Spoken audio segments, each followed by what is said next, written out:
This is Daria Shabbat with Corporate Profile reporting on the news from Monday, November 12th, 2012. Finally, justice might be served. A while back, we reported on how Starbucks evades taxes in the UK. Now, UK lawmakers will question executives of Starbucks about how they have managed to pay only small amounts of tax in Britain while cashing in billions of dollars worth of sales.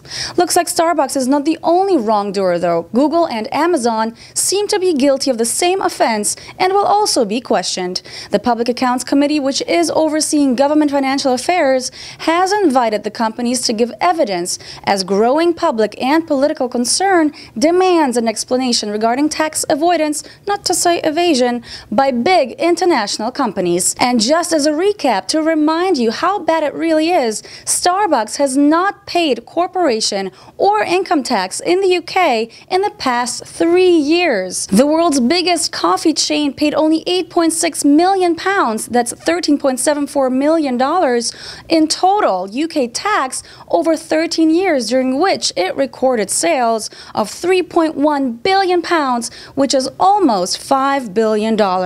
Former BBC Director General Mark Thompson will be taking over the New York Times newspaper as chief executive and president. Mr. Thompson was in charge of the BBC from 2004 till 2012, covering the British corporation's TV, radio, and online services. He starts amid one of the worst crises in the history of BBC, which forced his successor George Entwistle to step down. Entwistle resigned after a Newsnight program report led to a former Tory treasurer being wrongly accused of child abuse. Thomson himself faces questions over the BBC's earlier decision to shelve a Newsnight program about sex abuse, claims surrounding the late BBC presenter Jimmy Savile.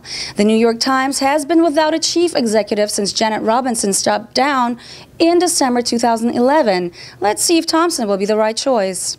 Bond's Skyfall soars at U.S. box offices. This is the third James Bond movie starring Daniel Craig, and it outperformed the $67.5 million U.S. debut of 2008's Quantum of Solace, the franchise's previous best opening, by bringing in $87.8 million on opening night. Skyfall has now earned $518.6 million worldwide since its release. But is it a good movie? So far, I have been hearing better things about Adele's theme song and mixed reviews about the movie. Post your comments. Did Daniel Craig deliver on your expectations this time?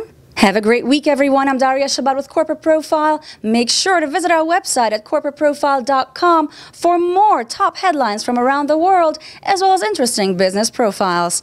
Follow us on Twitter and post your comments.